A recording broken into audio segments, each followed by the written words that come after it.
me. Rick from Niagara Falls. Rick, are you there? Yes, I am. All right. Welcome to Access to Government. You got a question for the legislators?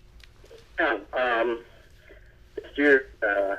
Sandinato says that he doesn't want the culinary arts school downtown.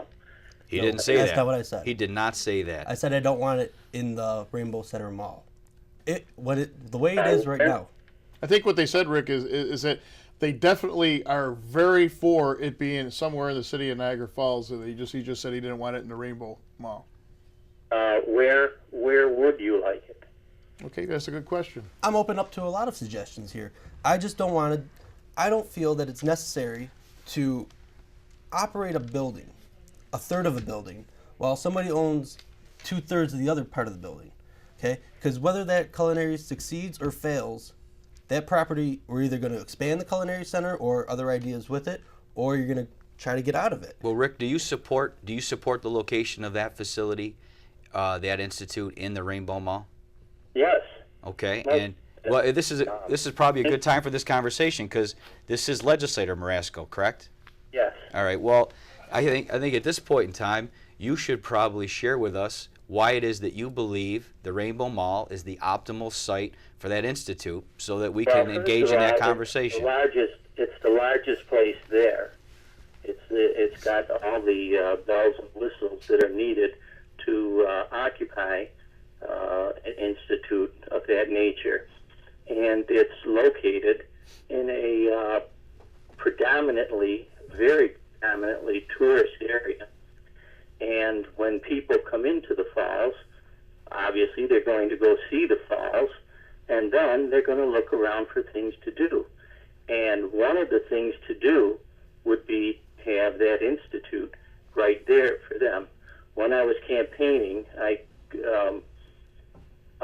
half comically said to the press that what the county should do is put the Culinary Arts School in the Jens Building on Main Street, so that when the judges gave the prisoners their last meal, they could take them across the street, feed them, and then send them over to the courthouse. Well, Legislator, let me ask you this. How much space is required in the mall, and how much is that space going to cost us? I mean, with your vision of putting it there, do you support purchasing the property, and if so, how much is it going to cost us? And if you support leasing it, how much is that going to cost us? Because those are very, very important things that we need to know. Most definitely. And what is that? Those are important issues. Unfortunately, I don't have the numbers for that. Well, don't you think those numbers are important before you make a position as to whether or not you support the location of that institute in the Rainbow Mall? Shouldn't you know what it's going to cost to either purchase that mall or to lease that space? Because obviously, at the end of the day, the county is ultimately responsible for those costs.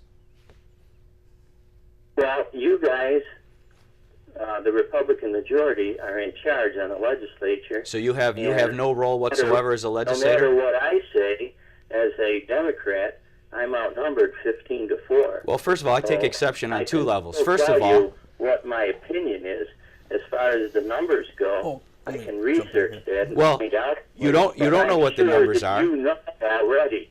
You've taken a position when you have no idea what it's going to cost to lease that facility, or to fix it, or to renovate it, or to buy it. But you've decided that you've taken a position, and then your response is to pass the blame by saying that you really don't have any role because you're not in the majority. Are you telling the people of your district? I'm reiterating what Senator Schumer has said, as far as that's an excellent location, and it is. It is, and I can't give you the dollar amounts for that.